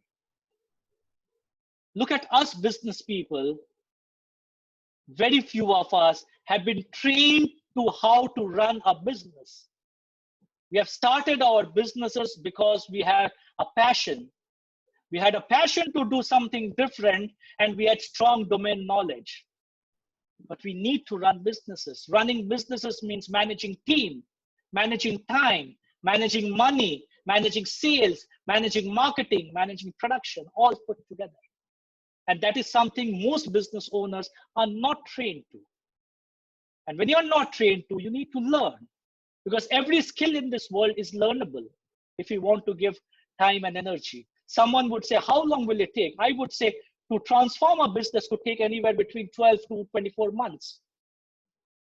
And I've heard people tell me on my webinars and seminars, 24 months, sir. I said, yes, 24 months. Sometimes, yes, depending on the size of the business and depending on the mess the business is in. But 24 months from now, 24 months would have passed. So you have two choices. Either learn to transform that business in 24 months, or after 24 months, still be in the same situation that you are in today. The 24 months is not going to stop for anybody of us. So what are the new normals? The new normal has come, which we spoke in the pathway. What are the new normals? What are the new opportunities? We spoke about opportunities in diversity. And there's some examples that have already come up in the last 1 month, where people have transformed their businesses. Furniture making company diversifying into hospital bed. Textile making company diversifying into masks. Hero Motorscope diversifying into bike ambulances. Mahindra and Mahindra started a venture of ventilators. Yes, they are large organizations, but even within the organization that we are in, we can look at what are the opportunities that is coming out. Restaurants, small entities, how do they diversify? Probably the sit-in would not happen for the next 2-3 months, but how can they change? People are tired of cooking at home. People are tired. They need an outlet. So the home delivery would start, hopefully from 20th of April in some parts of the country, and from 3rd of May in a lot of other countries, the e-commerce would start. People will start partying once again, small group of parties. So how do you cater to them? Can you commercialize your online cookery classes? Can you create videos or have sessions? You have plenty of opportunities to diversify. There was this article that we read the other day that Tata Motors and Maruti will be the big beneficiary of this lockdown, of this COVID. Because people would stay away from getting into the Olas and the Ubers of the world because for fear of infection. So if Tata Motors and Maruti's and other car companies do well, auto ancillaries are expected to do well. So what are the things that you can pitch in there? Do you have capabilities there? Traveling is expected to reduce. Traveling is expected to reduce. Now, the downside of traveling in a vast geographies of our country, especially Eastern India and to some extent Andaman Nicobar and Lakshadweep, healthcare is weak. And a lot of people fly in from there into the metros for healthcare. Can you take healthcare to those places? Can you create healthcare businesses in those places? And healthcare is the flavor of the day. A lot of people would also look at interesting places to go for holidays where cleanliness and hygiene is paramount. And there's so many of this, so many places in India where this can happen. Are you ready? Global holidaying would reduce significantly. Local Indian holidays would increase. And even today, if you were to study the red, the yellow and the green geographies, look at what are the opportunities that it is giving to you. Many of you would know the Dunzo model. Dunzo is a company which just delivers point to point, online delivery. That model is expected to pick up because I would not want to go out of the house. Pick up. So those models, the online delivery models would increase. So there's a huge positive element that is on the other side of this hill that we are seeing. So either we look at that hill and say, how will I climb that hill? Or our mindset should tell us, what would I do when I'm on top of that hill, on top of that mountain? There's a huge positive side coming up. India will be a huge market. Supply chains for various industries would increase in India. How are we ready to address them? Last closing,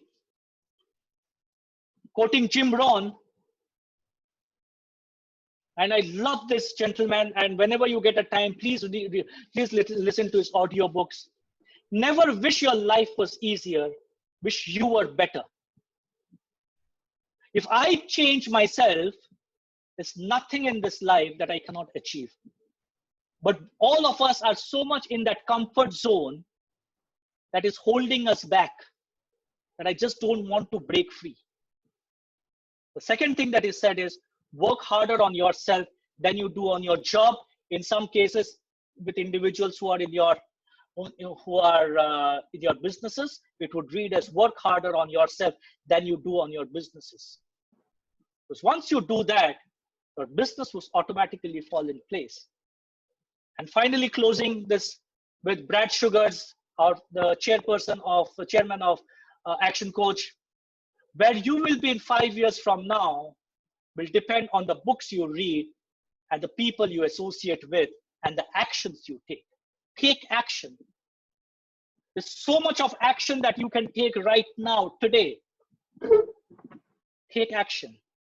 Results will fall in place. Let us not be so much disheartened by the COVID. No matter how tough you think you are, you can't do it on your own. This is when Tiger Woods was discussing on the value of his coach. We need all of us need help. I have a mentor who helps me. Everyone who's successful in this world will have a mentor. Take help from somebody. Somebody is your bouncing board who will help you guide your business. Now is the time to take action because we are on the cusp of a great India 2.0 post-COVID. Either we do it or we lag behind. If we don't do it, hundreds of other people in this 1.3 billion population will take action. Thank you so much for your time. And if there's any question that I can address, please feel free to either put it on the chat or on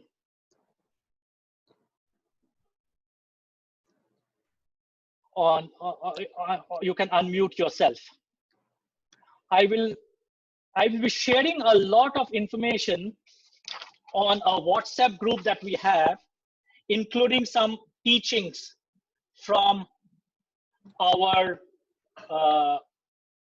chairperson. I'll put in the link out there. So whoever wants to join the WhatsApp group can please join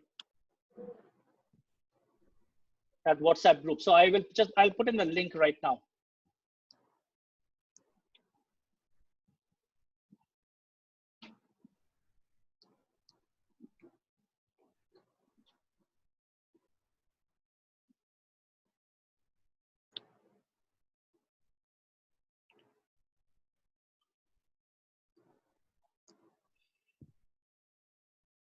Any questions I can address?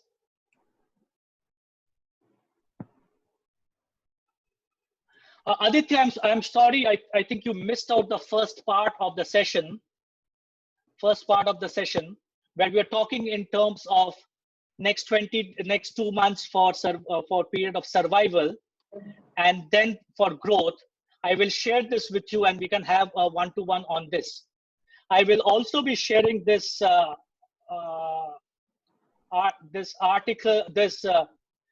document with you. This is called the Business Health Check document. It will give you a fair idea about how your business is looking like. Please fill it up for your sake. It's a document that comes in from your business. It will give you a fair idea about what your business looks like. I'll also put it on the WhatsApp group and on the email. Post that you want to touch base with me on a discussion on this. Please feel free to do it. We will do it pro bono, no problems. Any other question that I can address?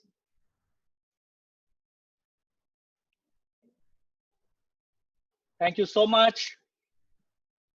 I'm sharing my number here, and please send me a message. This is my WhatsApp number. I will just hold on for a minute. I will share the link with you right now. Just trying to figure out.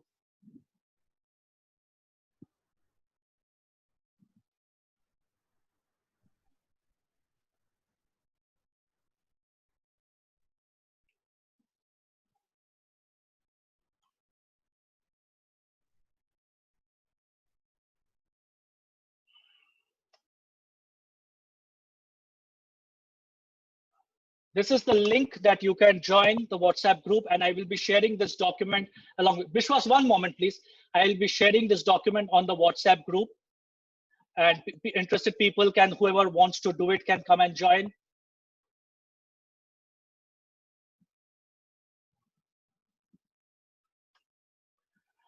I will be also sharing a lot of teaching videos of Brad Sugars there, all pro bono, because he's doing a lot of pro bono work. So there will be a lot of teaching things going in. So please join at whatever point in time you want to. I will also share this in the email to all of you who have registered for this program so that you can also access it. Yes, Biswas, can I please go ahead and ask the question? Please unmute yourself. Yes, sir. I've unmuted myself. So very good evening and a beautiful session we had, sir. Thank you very much, Biswas. I'll just.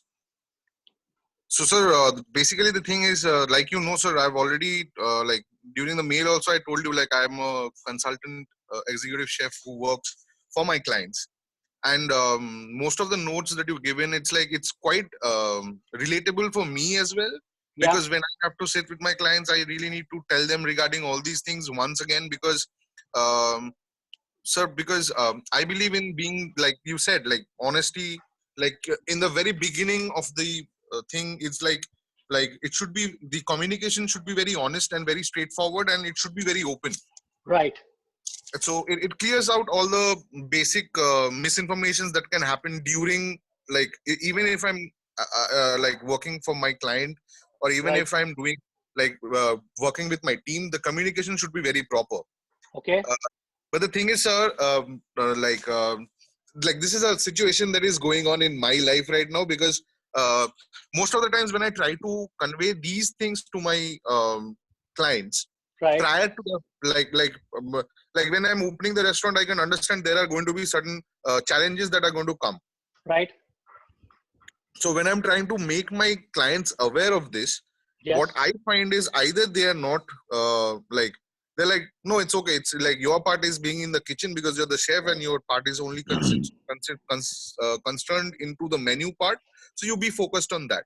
No, I'm sorry. Biswas, sorry to interrupt. Are you saying you're a partner in that business?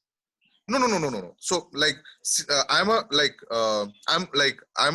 the client comes to me, like if they want to open up the restaurant, or if Right. it's a running Okay. So Understand. when I'm seeing like why they are not doing that proper sales, when I'm trying to give them an advice, what happens is like they are trying to restrict me to like, okay, basically you're a chef, so you be in the kitchen, and your part is with the menu, so remain with the menu. But I cannot tell them that my part is not only being in the kitchen. If I'm producing something, and if that is not going to the end customer, that doesn't give the business to the client itself.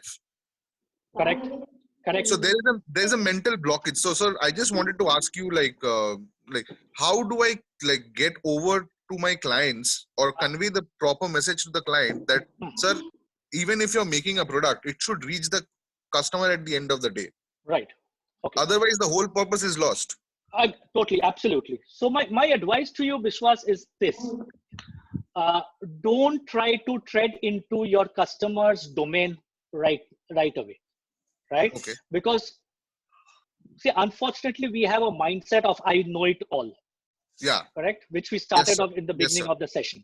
That I know it all, you don't interfere. Right? So a good way of doing it is, when I started my coaching practice and I was running into the same challenges, I used to tell them, sir, I am not an expert in your business. I am not interfering in your business. I know what business you are. You know what business you are running. Yes. I just want to know the process. What is your process of setting up this entire thing, and is there a way I can add value? Okay. The challenge will come up, Biswas, is always ask question where I can help. Where can I help you? So sit down with them and say, let's define the process. And where do you think I can add some value to you? Is there some area? Because the moment you go and try to tell them, you are coming in from a position of superiority, and no one wants to come in. No one likes somebody else coming in from a superiority. Right? So you have to handle it slightly sensitively, because here's a guy who's coming with money, who's setting up a business, and who's telling you, do you know what I want to do with life? Right? Yeah. So please reach out to me, Biswas, on my phone, and then we can have. Sir, I'm there in the group. I'm there in the group as well, sir. In the WhatsApp. No, WhatsApp, yes, but also reach out to me in case before you get into the next meeting, and have a call with me. Have a call with me. I will give you some indications about how you can address that. I will definitely be in touch with you, sir. It was a lovely time. It was like after a very long time, like sitting in a session from like for 2 hours, and it's like purposeful. Thank you so much, Vishwas. And Thank you so much. I typically, you're based where? Calcutta. Yes, sir. Yes, sir. I'm So from Calcutta. I typically come to Calcutta once a month, but last 2 months because of this, I've not been able to come. I As know, soon as sir. I I come, know, sir. I'll let you know so we can catch up. And Thank you very definitely, much, sir. I'm Vishwas. looking forward to meet you once. I'm glad. Thank you so much. Thank you so much for your Thank time, you sir. so Thank much. you. Thank you so much. Mohammed, you had a question. Your hand is up. Mohammed and Rajiv.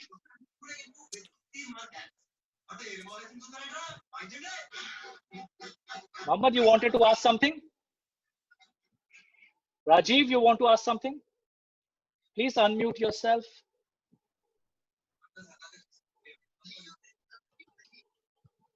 Any other questions that I can address?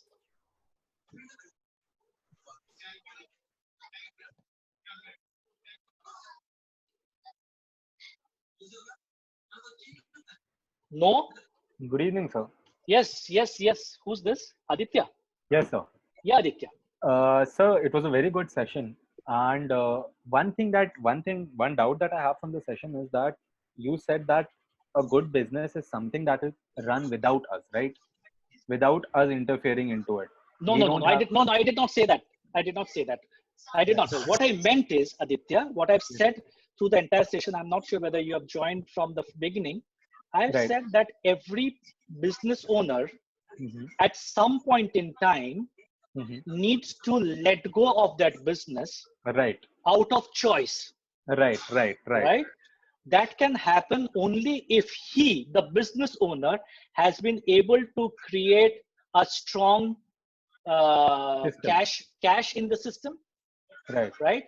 Right. Sir. He's been from there. He has been able to create the marketing plans. Right. He's been able to do all those lead generations, the 5 ways that we saw. Mhm. From there, he has been able to create a strong system, Right. and from there, he has been able to create a great team. Right. Once Sir. he's been able to do that, and it can differ. It can take, say, probably for some people, I know you personally, I know you're very young, 20, 21, 22.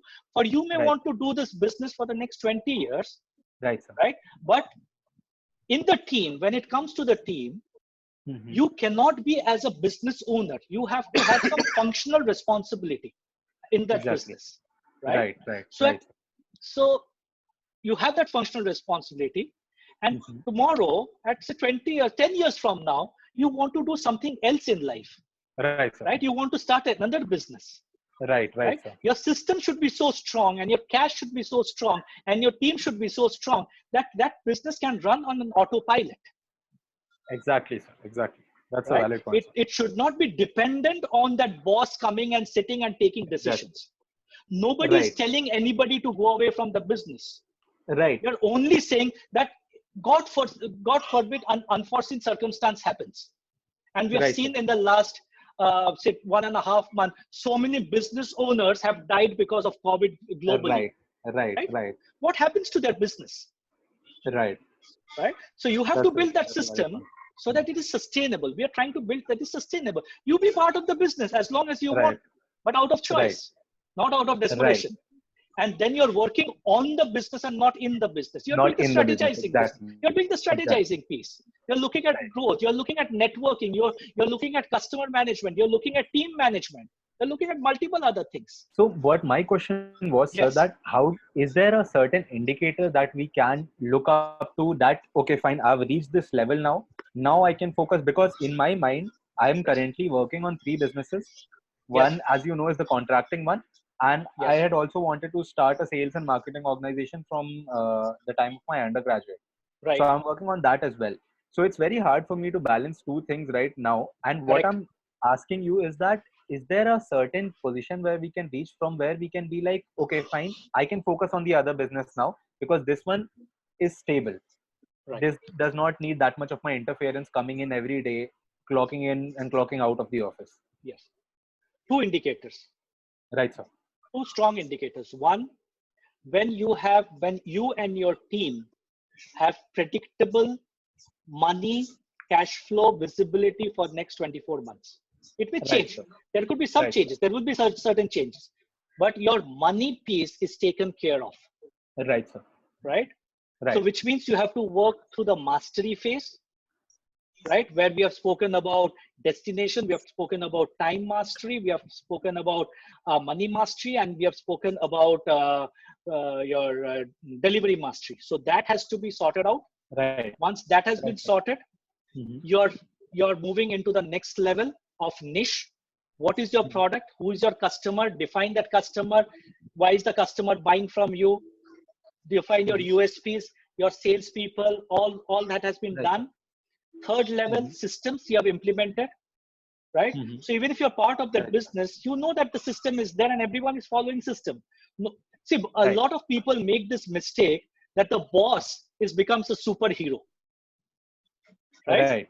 Right. Boss is a superhero that Right. anytime open his door and throw a problem on his table and the boss has to solve it, Exactly, sir. That is right? something that Now we you face on a daily basis. that you do on a daily basis because Right. the systems have not been set in place, right? Exactly. You have to get out of that and say, I will not be a superhero. Right. I will not be a superhero. There should be team. I will do the reviews. I do a review Right. once a week. I do a review twice a week. That's different. I am not a superhero. I'm not going to do everybody else's work. But that can happen only when your systems are in place, when those Right. 9 steps are in place, when you have the Right. KRAs in place, your position contracts in place. Lot of people, Aditya and others would realize that a lot of people go to their businesses and go to their workplace, not knowing Right. what I've come. What am I supposed to do during the entire day? I go to a business and this lady is on her WhatsApp the entire day. She's watching videos, Right, sir. Right, sir. right? Because you have not defined her work. You're not measuring her. So what is her position contract, right? Right. So that you can do only once your cash is there. Na? Right, sir. So you have to 100%. work on that cash. So once you have set up the systems and Right, you've hired the right team, which typically for any business would not take more than 24 months at Right, sir. whatever scale they are in. If they put their heart and souls to it, and if Right. they take external help, because you can't do it all, take external help, Right. in 24 months, your business should be set in autopilot. Now you decide whether you Right, want sir. to be Right, sir. in that business, on that business, or somewhere else. Right. Right? Right. If you want to be in the Right. business, take a defined specific domain and say, I will drive this domain. Right, sir. Or if you want to be on the business, you will come 4 times a week for your evaluations, for your reviews, or Right. 3 times a week. Or you say, I want to be somewhere else. I'll Right. come here only once a week. Right, sir. Right. Right? So Right. that 4 levels has to be in place. Right. Your mastery, niche, systems, and team. And the team. Before right. you can decide that I can get into that. So for you, the difficult choice now is you can't do both together. Right, sir. So you have to decide, पहले किसको मैं line पे लाऊं? Right, sir. Which one do I put on track right now? Right, sir. Right? So let the other go on the back burner. Right, sir. You can do your background work, but let the other go on back burner. But then Right, sir. 24 months, maximum 24 months. It can be 12 months, depending on how much mess. And I keep on using these words. I'm sorry, a lot of business owners get affected by it. But I say, how much mess have you created in that business? Right. If you have created too much mess, then it will take you 24 months. But if it's a new organization, new entity, in 6 to 9 months, 12 months, you should be up and running. Right, sir. Right, sir. Yeah. Right. That's a very valid point, sir. Thank you very much, sir. Thank you very much, Aditya. Aditya. Regarding yeah, please get in touch with me. Any other question that I can address, or shall we call it a day? Thank you very much, guys. Thank you very much for all your time. Beauty, Arindam, Aditya, Abhishek, who have stayed back, Bhavesh, who has stayed back, Chanakya, who has stayed back, Kazi, Muhammad, I know, is from overseas. Sadhna, thank you for logging in. Great to have you here. Ramkrishna, thank you. Pratim, we met in Calcutta. Hope good to see you again. Nikhil, we reconnect again. Monica, thank you very much. Saurav, thank you very much. Shriyans, we'll reconnect. Elizabeth, good to connect with you here. Thank you so much, everyone. Ranjan, thank you very much for coming in. We'll speak soon. Thank you so much, guys. God bless you. Stay safe and live your life with a lot of positivity. The world will be fantastic in 6 months from now. Write it down for me. And see you soon. And please register onto that WhatsApp group. There'll be a lot of things that will get into that WhatsApp group. Thank you so much, guys.